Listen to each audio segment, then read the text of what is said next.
Hello बच्चों, आज हम आपकी ईवीएस की किताब से पढ़ेंगे पाठ 14 बसवा का खेत।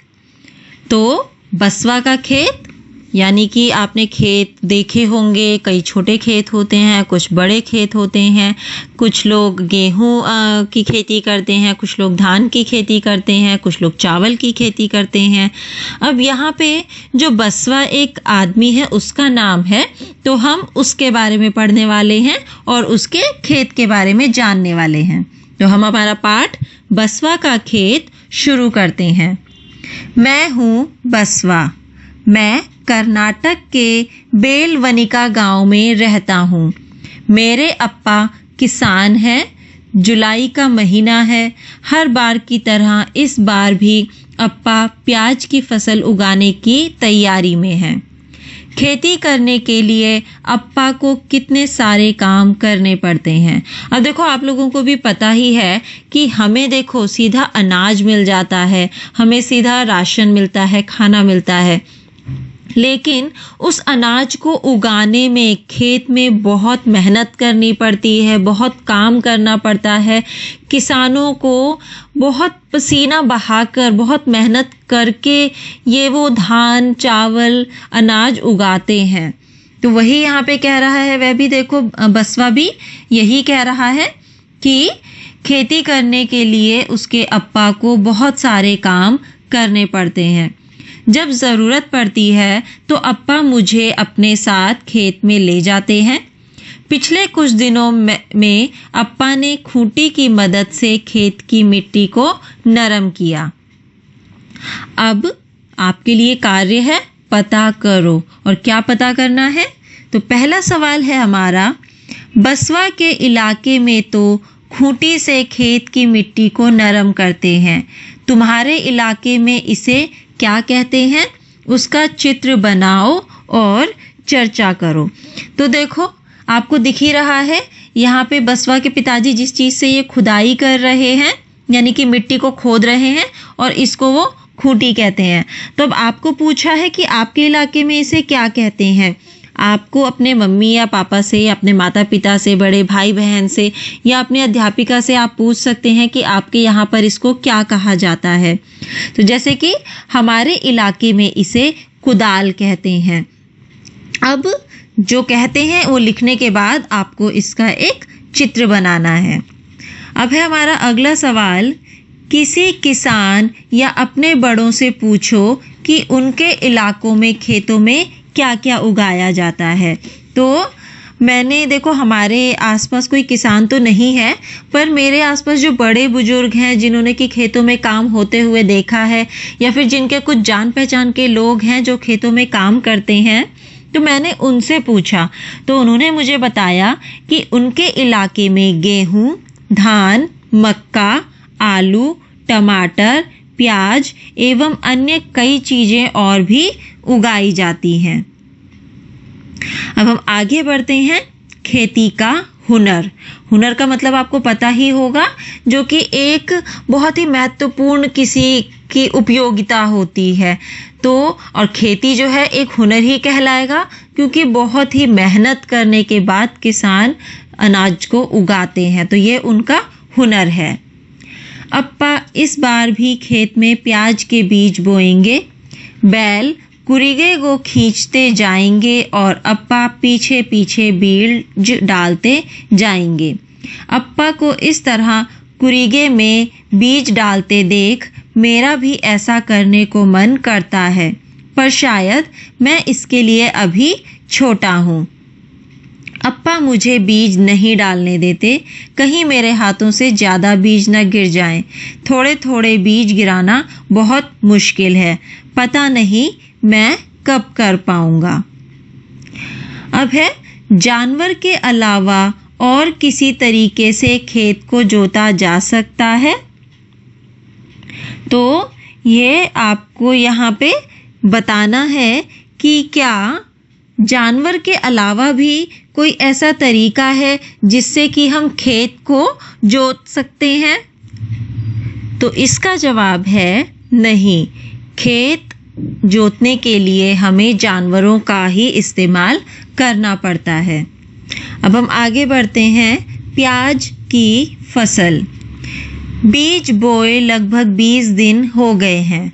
प्याज के छोटे छोटे पौधे निकल आए हैं। साथ ही निकल आई है खरपतवार। तुम जानते हो ना खरपतवार? इसका मतलब अब आपको पूछा है कि क्या आप खरपतवार के बारे में जानते हो? वैसे आप सभी लोगों ने खरपतवार के बारे में सुना तो होगा ही। अब आगे देखो, आपको खरपतवार के बारे में बताया है। अगर आप लोग जानते हो तो अच्छी बात है, नहीं जानते हैं तो आप इसको ध्यान से सुने और ध्यान से पढ़ें। तुमने किसी खेत या बगीचे में देखा ही होगा कि कुछ पौधे बिना बोए अपने आप ही उग आते हैं। वह ही होते हैं खरपतवार। अप्पा कहते हैं कि इसे निकालना बहुत ज़रूरी है, नहीं तो सारा खाद पानी खरपतवार ही ले लेगी और प्याज की फसल कम हो जाएगी। मैं भी खरपतवार निकालने में अप्पा, अम्मा और काका की मदद करूँगा। प्याज के खेत। हर रोज पौधों को बढ़ता देख मुझे बहुत खुशी होती है। अब तो ये पौधे खूब बड़े हो गए हैं, मेरे घुटनों तक ऊंचे ऊंचे। देखो फोटो में भी दिख रहा है कि जो प्याज के जो पौधे हैं उसके घुटनों तक आ रहे हैं। पत्ते भी पीले होकर सूख गए हैं। अब प्याज निकालने के लिए बिल्कुल तैयार है। आगे है, जिस फसल को आपने खेत में लगे देखा है उसका चित्र बनाओ। अब देखो जैसे यहाँ पर ये छोटे छोटे चित्र बने हुए हैं।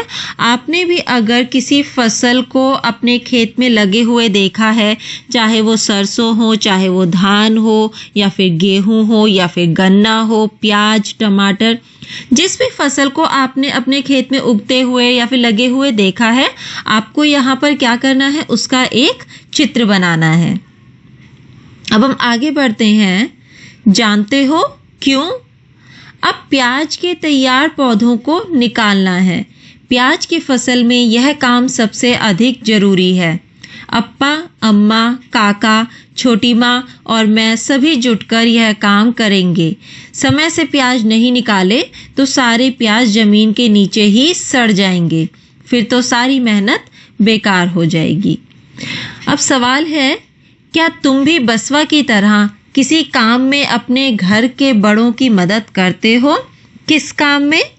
तो सभी बच्चों को वैसे मैंने देखा है कि वह अपने घर के जो बड़े हैं उनकी काम करने में मदद करते हैं, जो कि एक बहुत ही अच्छी आदत होती है। हम सभी को अपने घर में जो हमसे बड़े हैं उनकी मदद करनी चाहिए। इससे क्या होता है, उनको थोड़ा सहारा मिल जाता है, उनका बोझ कम हो जाता है। तो अब हमारे सवाल का जवाब हम लिखते हैं। हाँ, मैं भी अपने घर के बड़ों की उनके काम करने में मदद करती हूँ। जैसे कि मैं अपनी मम्मी की मदद घर की सफाई तथा सजावट में करती हूँ। अब आप किस काम में अपने घर में अपने माता पिता की मदद करते हैं, या अपने घर में आपसे जो बड़े हैं उनकी किस काम में मदद करते हैं, वह आप यहाँ पर लिखेंगे। वह काम करना तुम्हें कैसा लगता है? तो वह काम करना मुझे अच्छा लगता है, और अच्छा इसलिए लगता है क्योंकि इससे मेरे बड़ों की मदद हो रही है। अब हम आगे बढ़ते हैं। प्याज की फसल। अरे वाह, इस बार तो बहुत मोटे मोटे प्याज निकले हैं। घर में सभी बहुत खुश हैं। अब देखो, उन्होंने खेतों में इतनी मेहनत करी है। आपने देखा है कि दिन में कितनी धूप होती है। हम लोग घरों में ही बैठते हैं तो ही हमें बहुत गर्मी लग जाती है, तो किसानों को तो बाहर गर्मी में धूप में काम करना पड़ता है। अब अगर उस काम को करने के बाद उनकी अगर फसल बहुत अच्छी होती है तो उन्हें खुशी तो होगी ही, क्योंकि उनकी मेहनत कामयाब रही। तो वही यहाँ पर हुआ, उन्होंने प्याज की फसल करी और प्याज बहुत ही अच्छे मोटे प्याज उनके निकले, तो वह इस वजह से बहुत ही खुश हैं। अम्मा और छोटी माँ ने इलीगे की मदद से प्याज को पौधे से अलग कर लिया। हाथों को इलीगे पर ध्यान से चलाना होता है, नहीं तो हाथ कटने का डर रहता है। अप्पा और काका ने मिलकर प्याज को बड़ी बड़ी बोरियों में भरकर बांध दिया है। अब अप्पा इन्हें मंडी में बेचने के लिए ट्रक में लेकर जाएंगे। अब आगे है प्रश्नों के उत्तर कॉपी में लिखो। अब आपको क्या करना है, कुछ प्रश्न दिए हैं जो कि आपको अपनी कॉपी में करने हैं। बसवा कुछ दिन तक स्कूल क्यों नहीं जा सका? तो बसवा कुछ दिन तक स्कूल इसलिए नहीं जा सका क्योंकि वह खेतों में अपने पिता की मदद कर रहा था, क्योंकि उसको मदद करना अच्छा लगता था। इसके बाद है अगला सवाल, क्या तुम्हारे घर के आसपास कोई खेत है? वहाँ क्या क्या उगाया जाता है? तो यदि आपके घर के आसपास कोई खेत है तो वहाँ पर आपको देखना है कि क्या क्या उगाया जाता है और फिर आप उसका जवाब लिखेंगे। तो जो मैंने इसका जवाब लिखा है वो यह है, मेरे घर के आसपास कोई खेत तो नहीं है, पर कुछ छोटे छोटे बगीचे इस तरह के बनाए गए हैं जहाँ पर कि लोग कुछ फूल या सब्जियों को उगाना पसंद करते हैं और उन्होंने वहाँ पर टमाटर, प्याज, आलू तथा बैंगन की सब्जियां उगाई हुई हैं। अब हमारा अगला सवाल है, बसवा के अप्पा मंडी में प्याज बेचने के लिए ट्रक में जाते हैं। सोचो, जिन जगहों पर पक्की सड़क नहीं होती वहाँ फल सब्जियों को कैसे लाया जाता होगा? तो आपने भी देखा होगा कि जहाँ पर पक्की सड़कें नहीं होती है वहाँ पर गाड़ियाँ ले जाना बहुत ही मुश्किल होता है। तो वहाँ पर फलों तथा सब्जियों को लाने या फिर ले जाने के लिए बैलगाड़ी का इस्तेमाल किया जाता है। अब है हमारा अगला सवाल, कौन कौन सी गाड़ियों में फल और सब्जियां ले जाई जाती हैं? किसी एक गाड़ी का चित्र कॉपी में बनाओ। तो सबसे पहले आपको क्या करना है, उन गाड़ियों के नाम बताने हैं जिसमें कि फलों तथा सब्जियों को ले जाया जाता है। तो वह है ट्रक, ट्रैक्टर, टेम्पो, बैलगाड़ी, रिक्शा और ठेला। अब आपको क्या करना है, इन सभी गाड़ियों में से कोई से भी एक गाड़ी का आपको यहाँ पर आपकी कॉपी पर चित्र बनाना है। तो यहाँ पर हमारे सवाल पूरे हुए। अब हम आगे बढ़ते हैं, पता करो और लिखो। अब आपको पता करना है और पता करने के बाद यहाँ पर आपको लिखना है। यहाँ कुछ ऐसे औजारों के चित्र बने हैं जिनके नाम इस पाठ में आए हैं। इनके नाम लिखो। यह भी लिखो कि तुम्हारे इलाके में इन्हें क्या कहते हैं, यह औजार किस काम आते हैं। तो हमें जो सबसे पहले औजार दिया है, हमने देखा कि इस पाठ में इसको बोला गया है कुरीगे। तो हम नाम पाठ में लिखेंगे कुरीगे। अब पूछा है कि तुम्हारे इलाके में क्या नाम है इसका, तो मेरे इलाके में इसको बोलते हैं बीज बोने का हल। फिर इसका काम हमें बताना है, तो इसका काम है मिट्टी उलटना एवं बीज बोना। अब है दूसरा औजार।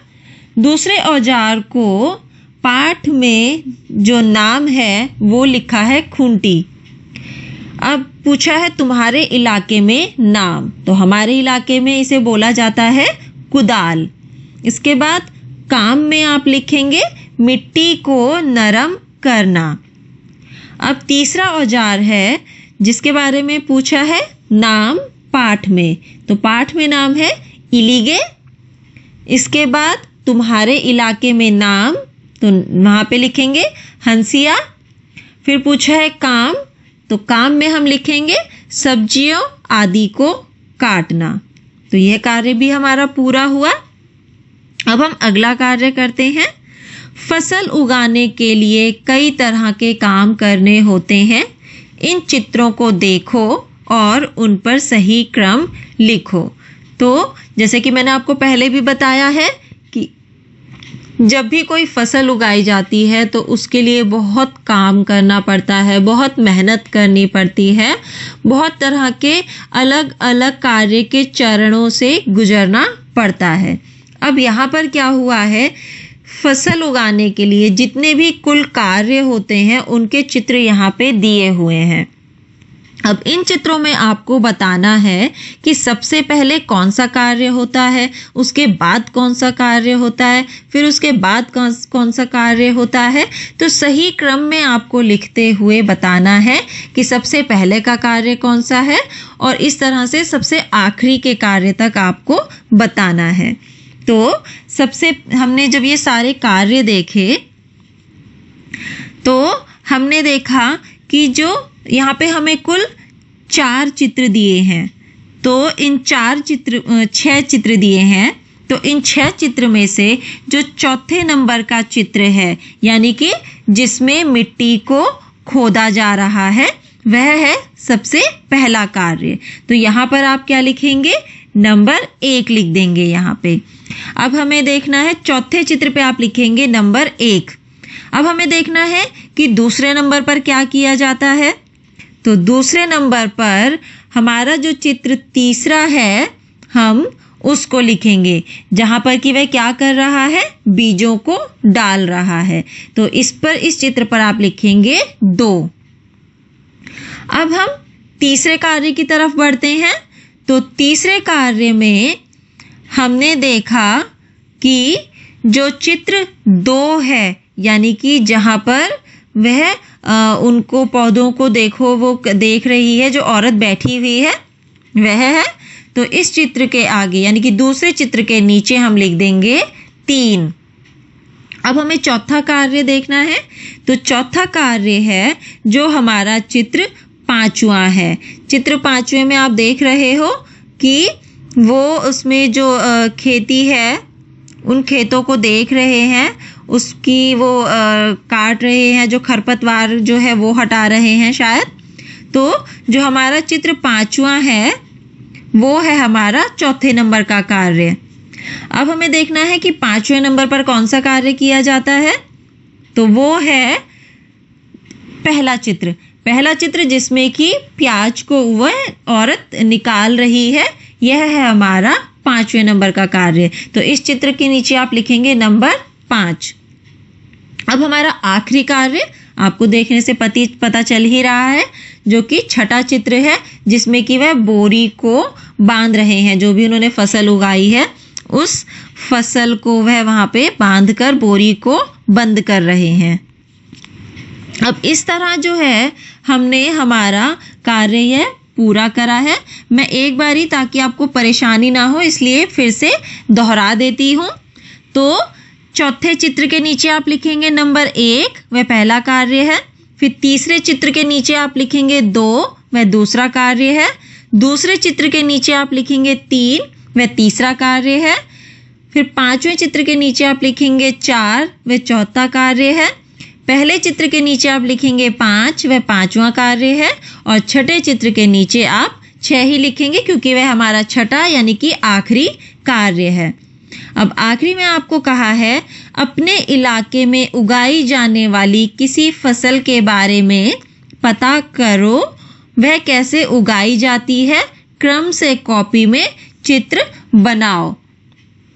तो आपके इलाके में जो भी फसल उगाई जाती है, या धान हो, कुछ भी जो भी उगाया जाता है, आपको उसके बारे में पहले पता करना है कि उसे किस तरह से उगाया जाता है, किस तरह के उसके लिए कार्य किए जाते हैं और क्या क्या कार्य किए जाते हैं।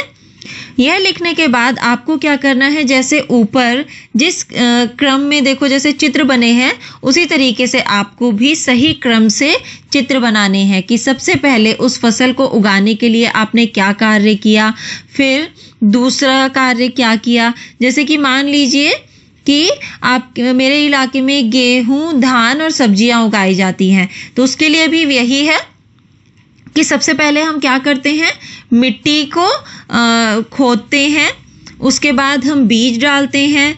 बीज डालने के बाद हम जो पौधे हैं उनको देखते हैं, फिर हम खरपतवार निकालते हैं, फिर जो हमने फसल उगाई है उसको निकाला जाता है और फिर उसको बोरी में रखा जाता है बेचने के लिए। तो इसी तरह से आपके आसपास जो भी फसल उगाते हैं उसके बारे में पूरा आपको पता करना है, फिर आप लिखेंगे और सही क्रम में चित्र उसके लिए बनाएंगे। तो यहाँ पर हमारा पाठ बसवा का खेत पूरा होता है, जो कि बहुत ही मज़ेदार पाठ था। हमें पढ़ने में बहुत ही मज़ा आया, बहुत ही अच्छा लगा। इस पाठ को आप दोहराइए, समझिए और इसको अच्छे से पढ़िए, और जो भी इसमें आपको कार्य करने के लिए कहा है उस कार्य को आप जरूर करिए। तो मिलते हैं अब हम लोग अपनी अगली कक्षा में अगले पाठ के साथ।